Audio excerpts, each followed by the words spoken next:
Kata Ibnu Qudamah rahimahullah, kitabul hudud. Kitabul hudud. Hudud jamak dari had. Jamak dari had.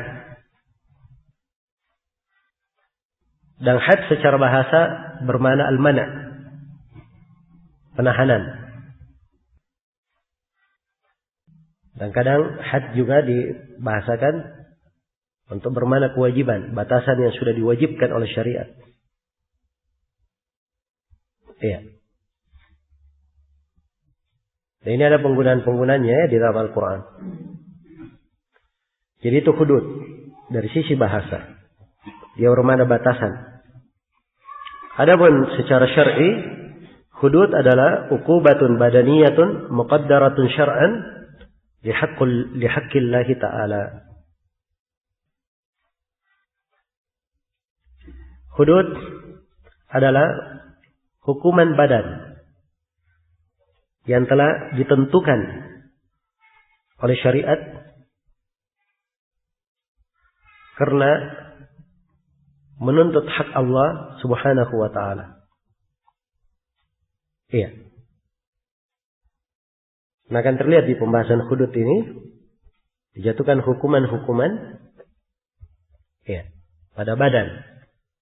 Nah, hal-hal tersebut terjadi karena mereka melanggar hak Allah Subhanahu wa ta'ala. Ya, memang ada sebagian dari hak manusia masuk ya di dalamnya pada sebagian hudud. Tapi yang pokok yang dituntut adalah hak Allah Subhanahu wa ta'ala. Iya. Jadi kalau dikatakan hudud, itu pasti hukumannya sudah muqaddarah. Hukumannya sudah dipastikan. Iya. Hukum potong tangan sudah dipastikan. Sampai mana tangannya dipotong. Hukum cambuk, berapa kali dicambuk sudah dipastikan. Jelas ya? Ini namanya hudud.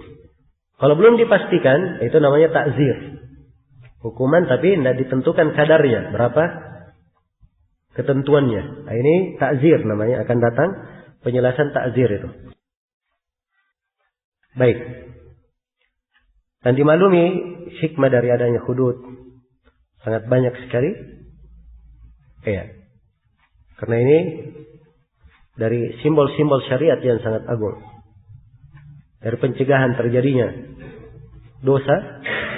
Peringatan bagi orang yang ingin jatuh di dalam kemaksiatan agar supaya dia berhenti, kemudian mensucikan diri dari dosa dan kafarah, ya, serta kehidupan secara umum. Karena dalam Al-Quran Allah berfirman, "Walakum fil qisasi hayatun ya ulil albab." Dan bagi kalian dalam qisas itu ada hayat, ada kehidupan. Disebut kehidupan. Sebab memang kehidupan yang baik, kehidupan yang bahagia dengan penerapan hudud ini. Nah, itu siapa yang menghendaki kehidupan negara yang sejahtera, maka harus ditegakkan hukum-hukum had agar supaya mereka mendapatkannya. Dan satu had yang ditegakkan di atas muka bumi itu lebih baik daripada hujan 40 hari. Sebagaimana yang dijelaskan di dalam sebagian hadits yang dihasankan oleh Syekh Al-Albani rahimahullah. Satu hukum had yang diterapkan. Keberkahannya, kebaikannya lebih daripada hujan apa? Selama 40 hari. Karena itu di negeri-negeri Islam yang menjunjung tinggi syariat Islam, menerapkan hukum-hukum had, ya, kebaikan dan kemakmuran mereka lebih daripada yang lainnya. Nah, dan tidak ada yang memungkiri bahwa Saudi Arabia sekarang itu lebih bagus daripada yang lainnya dalam menerapkan apa? Hukum-hukum syariat. Dan keamanan juga lebih baik daripada yang lainnya. Ya, lihat saja negeri-negeri kafir yang menganggap dirinya banyak kemajuan. Ya.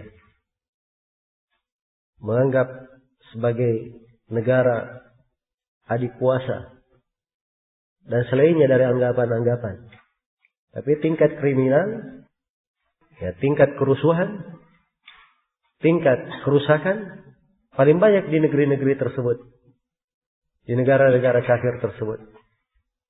Maka tidak ada arti dari kemajuan tersebut. Karena memang tidak dibangun di atas dasar syariat. Ya, demikian pula negeri ini, Indonesia, kalau ingin baik, ya, caranya dengan menerapkan hukum-hukum syariat. Nah, soal kalau keadaannya seperti ini sekarang, ya, antara pencuri kelas 3 dengan pencuri kelas berat, ya, hukumannya ya mirip. Kemudian hukuman yang ringan tidak memberikan efek jerah. Ya. Belum lagi potongan-potongan hukuman. Tiap hari raya, tiap hari libur ada potongan. Ya. Nah, ini akan membuat manusia meremehkan tindakan-tindakan kriminal.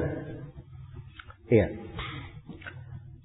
Karena itu dari penerapan hukum hudud ini kita akan membaca bagaimana Islam mengatur, ya, di dalam menciptakan kedamaian dan ketenangan di tengah manusia.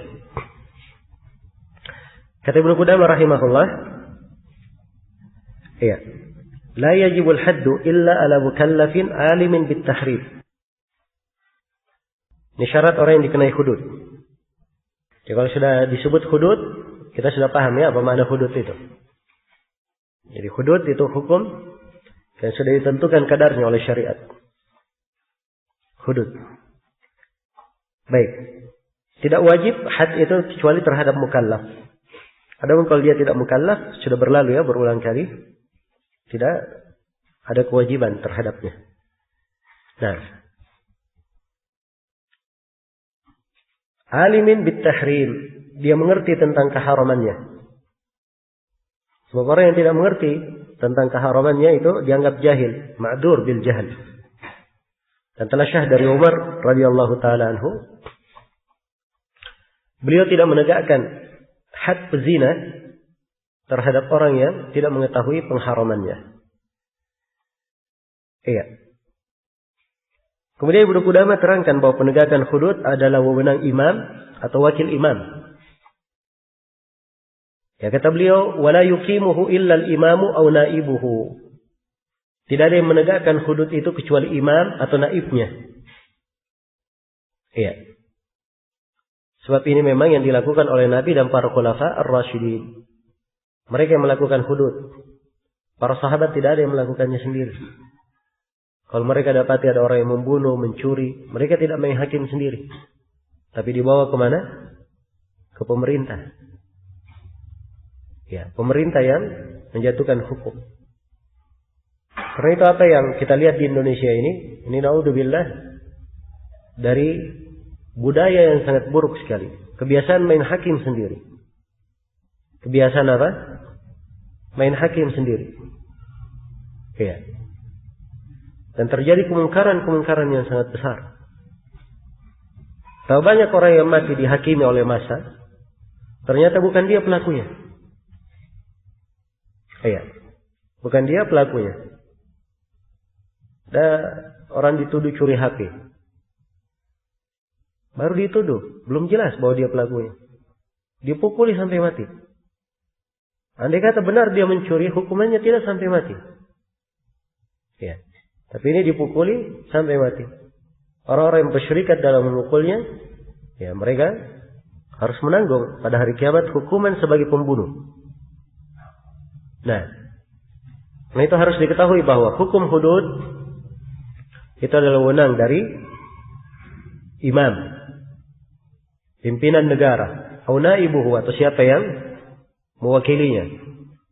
Ya, dan biasanya di setiap negeri itu yang menegakkan hukuman yang seperti ini bukan pimpinannya langsung, tapi ada peradilan atau ada lembaga-lembaga yang sudah ditunjuk oleh pemerintah. Mereka menerapkan hukum hudud ini. Ya, karena itu jangan sampai ada yang dia dapati anaknya mencuri.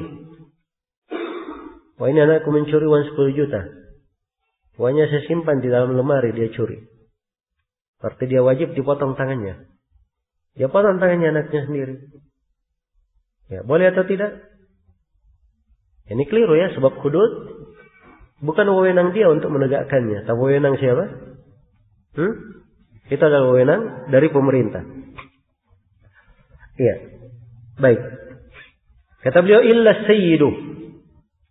Kecuali sayyid. Iya. Fa inna lahu iqamatahu bil jald. Khasatan ala raqiqihi al-qin. Liqali Rasulullah sallallahu alaihi wasallam, "Idza zanat amatu ahadikum falyajlidha." Kecuali sayyid, seorang pemimpin, seorang pemilik budak, ya. Kalau dia tuan budak, maka boleh dia tegakkan hukum cambuk kepada budaknya secara khusus. Karena Nabi sallallahu alaihi wasallam bersabda, apabila budak salah seorang dari kalian berzina maka cambuklah. Nabi izinkan ya. Jadi izin dari Nabi sallallahu alaihi wasallam. Nah, kemudian kata beliau, ya jadi ini hukum harus diketahui ya, bahwa penerapan hudud ini di tangan pemerintah. Ya, sebab mereka memiliki kekuatan dalam hal ini. Ya, kalau pemerintah tidak melaksanakan, itu dosa antara mereka dan antara Allah Subhanahu wa taala. Kewajiban kita adalah menasihatkan, mengingatkan tentang hal tersebut. Baik. Kemudian kata beliau, walaysa lahu qat'uhu fi sariqah wa la qatluhu fi riddah. Ya, dan tuan budak ini tidak boleh memotong tangan budaknya kalau dia mencuri. Tidak boleh pula dia bunuh kalau budaknya ini murtad. Wala jaldu mukatibihi wala amatihi mutazawwijah. Dan tidak boleh pula dia mencambuk budaknya yang mukatab. Sebab kalau mukatab dia sebagiannya bebas ya, tidak boleh dicambuk lagi. Ya.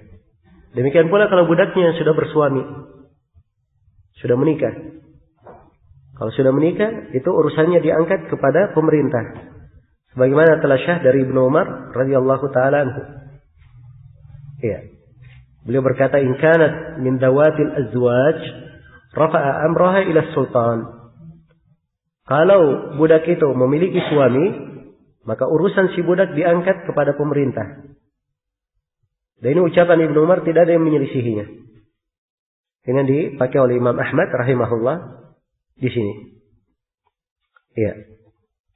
Kemudian Ibnu Qudamah rahimahullah terangkan bahwa had seorang budak adalah seperdua had orang bebas. Iya. Kata beliau, wa haddur raqiqi fil jald nisfu haddil khur. Dan had raqiq budak di dalam masalah dicambuknya, ya hadnya adalah seperdua, hududnya seperdua dari hudud siapa? Seorang yang bebas. Nah, seorang yang bebas, ya seperduanya. Kalau misalnya dia berzina, orang yang bebas dicambuk 100, maka si budak dicambuk berapa? 50. Kalau dia misalnya menuduh orang sembarangan, ya orang yang bebas dicambuk 80, si budak dicambuk berapa? 40. Demikian. Nah, ini salah satu dari 5 masalah budak seperdua daripada apa? Orang bebas. Nah, kemarin ada 5 masalah. Apa itu?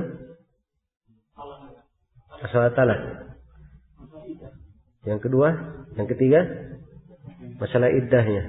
Yang keempat, masalah nikah.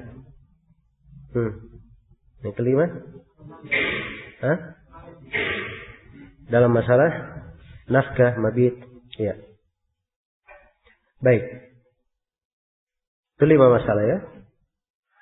Kemudian kata beliau, wa man aqarra bihaddin thumma raja'a anhu saqat. Ini tentang keguguran had terhadap orang yang rujuk dari ikrarnya. Dia tadi ikrar, oh saya mencuri, oh saya berzina. Setelah itu dia rujuk. Ya, oh saya rujuk dari ikrarku. Maka kalau dia rujuk, gugur had itu.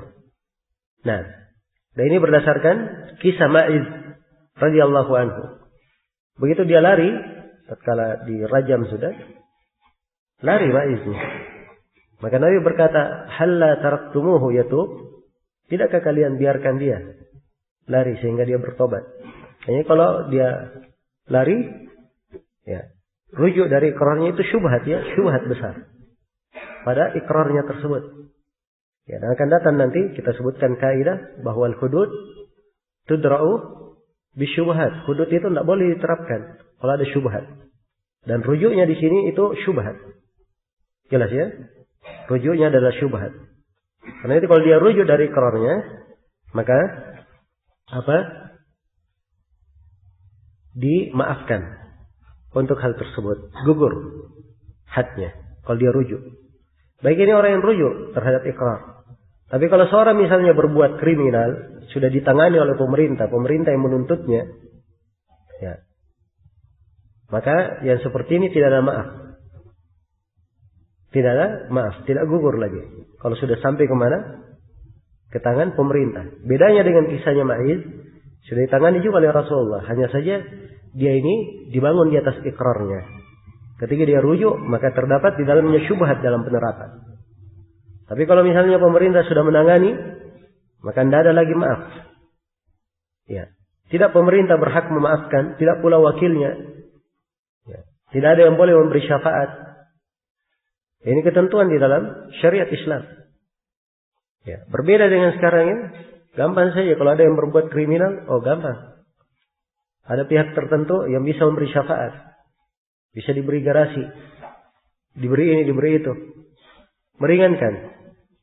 Nah, ini adalah hal yang tidak dibenarkan. Ya, karena itu Nabi SAW sangat marah sekali ketika Usama bin Zaid memberi syafaat untuk seorang perempuan, jangan dipotong tangannya. Ya. Maka beliau berkata, "Waimullah, law anna Fatimah binta Muhammadin saraqat, laqata'tu yadaha." Kata beliau, demi Allah, andai kata Fatimah putri Nabi Muhammad yang mencuri, saya sendiri akan memotong tangannya. Jadi dalam masalah hudud tidak ada syafaat. Jelas ya? Kalau sudah ditetapkan oleh pemerintah, sudah ditegaskan. Kecuali kalau misalnya orang yang diterapkan padanya hudud, dia rujuk dari pengakuannya, ini lain pembahasannya. Ini dibedakan ya antara dua masalah. Baik.